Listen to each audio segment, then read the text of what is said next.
name's Mama Duck. I'm Australian, I'm a comedian, everyone's got to have a gimmick, and my gimmick is mostly sex and death. People ask me how I got to Ireland. Thank you for asking, Galway, I'll tell you. I married an Irishman, he's my second husband. Yep, thank you. My first husband died. Oh. It's okay, baby, it's okay. You know,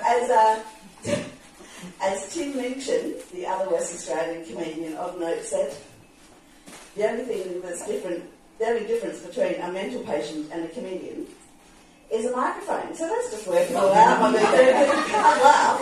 As I go down, because precisely my theme of the evening is Irish black comedy will get you fucking through. Alright, so my first husband died of autoerotic asphyxiation. Where the fuck did Tony Victim go? This is her joke. My first husband died of autoerotic asphyxiation. I'll just project. My first husband died of autoerotic asphyxiation. He was always highly strung. A wanker. Based on a true story. So after my husband died of autoerotic asphyxiation, I did a deep dive. Back in the days before it was known as a deep dive, I was just doing some research. Because you have to ask yourself, what on earth would possess someone to do that? Knowing the dangers, and how dangerous is it, and how common is it? So I rang the state coroner's counsellor, and he informed me that at least 10 men every year in Western Australia die from autoerotic asphyxiation, but they're just the ones that left evidence. There's loads more that people just wipe the lipstick off and take the fishnets off and cover up. And we all have a joke, don't we? We all have a bit of a tack. When we read that someone has died with his dong inside the tractor exhaust pipe, that's not how he went, but you know, you read the articles on the internet, you have a laugh. You don't think about what actually happens in those precise circumstances when you read about the woman discovered in the closet with a frankfurter inserted and her family has just returned from church. But without that comedy, you cannot survive. About a week after my husband demised, became an ex-husband the way the parrot was an ex-parrot in Monty Python. I had to go and pick up his cremains. Hands up if you know what cremains are. Oh, come on. Good girl. Okay, so his ashes. Not Catholic, we burn them. Same space. And flowers. So I went to my father on this day because I had to ask my dad to mind my kid while I went to pick up what was remained of my husband in a little box. And I looked at my dad and I said, keep it in mind, gay. I have to go and pick up himself. And my dad and I looked at each other in the eye, and you could see that perhaps the reality of what was happening in my future was going to hit me, and I was going to become upset. So my dad looked me fair in the eye, and he said, "Don't let him drive." My father was one of the funniest fuckers you ever met, but he would never get up on stage and say anything like that. So sex and death is a bit of a theme. So they say, like, pigs mount each other as they're going up the ramp of their abattoir. The sudden endorphins get them all compelled to fulfill the biological imperative and fuck until they die. That's why Michael Flaherty probably had to have one every time he came off stage. Connor, what do you know what? I'm kidding. So sex and death, it is a theme, isn't it? You see it in the Dave Allen videos. Not many people know about Dave Allen. Dave Allen. Dave Allen? Yeah, I don't think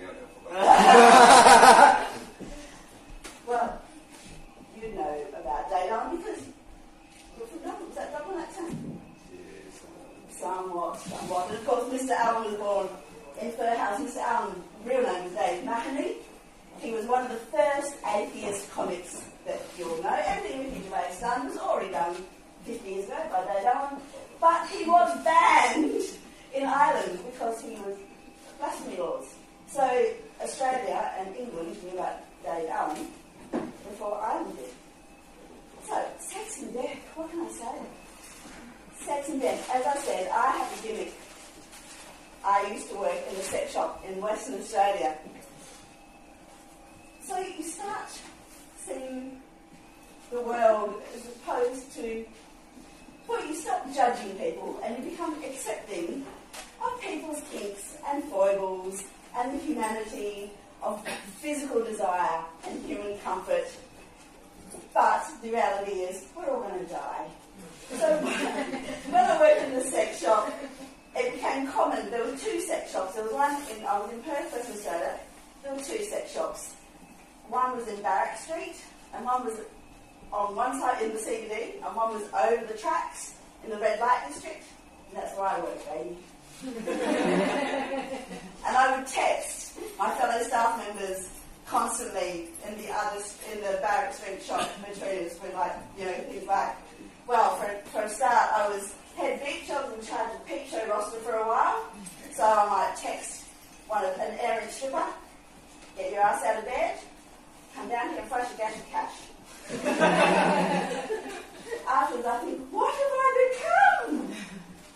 It's like I once got a text from a colleague saying that there had been a stabbing in the alley again overnight, and I immediately responded, can you still park? And I thought, what the fuck? What have I become? Can I still park? But one day I got a text from the same client, from the same customer, my same colleague, and he said, a man has just died in the porn cinema and we're waiting on the police. And I said, so unzipped, because we know what they do in the porn theatre. One of the worst parts I ever had. You wouldn't believe how sticky the carpet is down there. He was Irish too. Afterwards, he ran up and down Barrack Street singing "The Sex is on Fire" because it was 2009 and Kings of Leon were on fire. So the man died with his cock out, and I was like, unzipped. And my colleague said, yes, but, and this is so touching, he says, but Stuart, who was the manager, poked him back inside. After he finished CPR, for the sake of his family, I thought, well, that's true humanity, that is. That's preserving the dignity of a man. It's like, but I have to say, though, people say all the time, well, he died doing what he loved. Nothing's more true when it comes to the old masturbating like a gibbon while you meet your maker. That's why the French call it the petit mort. I said that tonight to Connor, God bless him, and he said, no way, that's class. The Irish should take that. Imagine you'd be able to say, I had a petit morning all night. So I hope you all have a little petit mort later on. Well, you've been fantastic. Once again, I've spellbound you with sex and death. I haven't had much of a fucking giggle. Ask me anything if you want a good cat. Go on, ask me anything. Ask me a question about the sex shop, and we'll see if we can get you to cat. We'll just sit there like Scott and Mike. Does priests come in? Do priests come in? I'm so curious. Yeah, well, I think one would come in, but he do not have his dog collar on.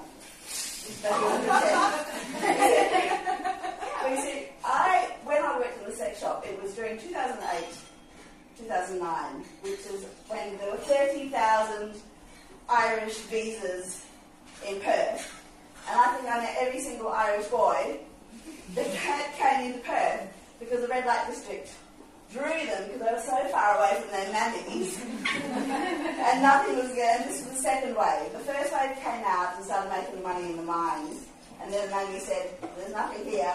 Your brother's coming out. Your little brother's coming out. There's nothing for him here. So you can look after him once he gets there. And once the little brother's got there, all they did was go to the red light district was check out the peep show. I worked in the peep show because it paid more than the counter. Now, this came about because one night I was on the counter and it was 3 o'clock in the morning and the place was awash with bodily fluids in the peep show. I had to do the mopping as the counter girl. Yes, and so on. And you see, because there's so many Irish boys, especially now, Irish boys have a culture of peeing down an alley. It's like, I'll be back in a minute. And they just stand in two buildings, and then they reappear on the street, and they say, well, in Perth, Western Australia, if you just pee down an alley for a slash, you're going to get a tap on the shoulder by a big filthy blue thing called a copper, and he's going to say, it's $200 fine, mate, for public obscenity, indecency. Front up at the cop station in the morning and pay your money. So the Irish boys worked out they could just go into the peep show. Cubicles, no drains, but no $200 fine. I know, why did I marry one of them? Why did I? They're not all like that. Just the ones who were like, and you see, most of them were so drunk they didn't know what they were doing. But you see, you can see them coming. As you see, on a Saturday night in the sex shop and the peep show, there would be a queue. We'd actually have a security guard, like, hooking the chain, letting a few people in at a time, because there were 8 cubicles in the peep show, so you could only have 8 people at a time. We did allow couples in, but you had to prove you were a couple. Because, and people were like, why only one at a time? It's like, because it's $2. You drop a $2 coin for a girl to take her top off, and you want 10 of your fucking friends in there taking selfies. You think it's fair to anyone? So we had this security, bit of crowd management. And one night I was on crowd management, and there was an Irish boy who came in. He was large, he was loud, he was 3 cheeks to the wind, and a backpack on, and I swung him straight off. I'm like, nah. Why not? I'm like, because as soon as you get in there, you go, piss. He said, how dare you? I'm like, I know what you're going to do. You're so drunk you can understand. I know what you're going to do. No. I'm like, oh, God. He went in there.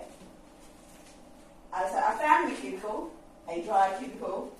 I put him in there. As soon as the cubicle closed, we heard it. The whole queue heard it. He was pissing like a racehorse. It started to come out of the door, under the door, and trickle towards the queue. I thought, right, I've had a gutful. It's 2:30 in the morning. I've been doing this for hours, and I'm usually a tough bird in those days.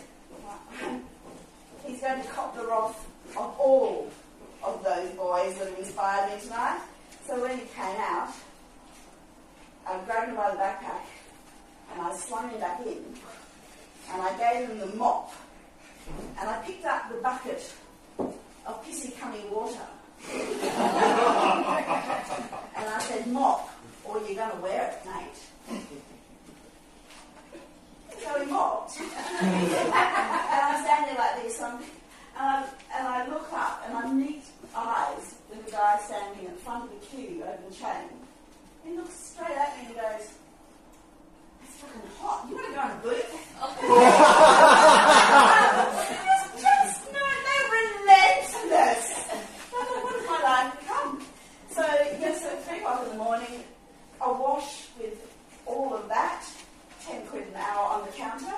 But the girl who was just taking her clothes off was leaving with like so much cash that we had to put it in her boots so she was safe to get to the bus stop. So I went to the picture too. Do I have any questions about that? No? Right. The thing about being in a peep show is it really inspired me to have body confidence because, thank heavens for the Irish boys. Because by Australian standards, well, I'm not exactly bikini material back in those days anyway. As soon as the Irish boys turned up, the first private dance I ever had, went to a peep show, got the coins. If you like the girl on stage, you go up to the counter and you say, I'd like to dance with her, private dance with her, and then you get put into a little room with the stripper. In my days, that meant you had a CD player and a panic button, but you prayed you got to before then you did. So my first private was an Irish boy, and I got into private with him, and he said, I come to the peep show all the time, but I never get a private. saw him, I knew I had to have a private. Thanks very much, mate. He said, I love a big fat ass. I'm fat and fruit. That's why I don't know. But all I can say, Galway, my fat bottom to yours. Thank you much. You've been fabulous, absolutely fabulous. Thank you for listening. Thank you.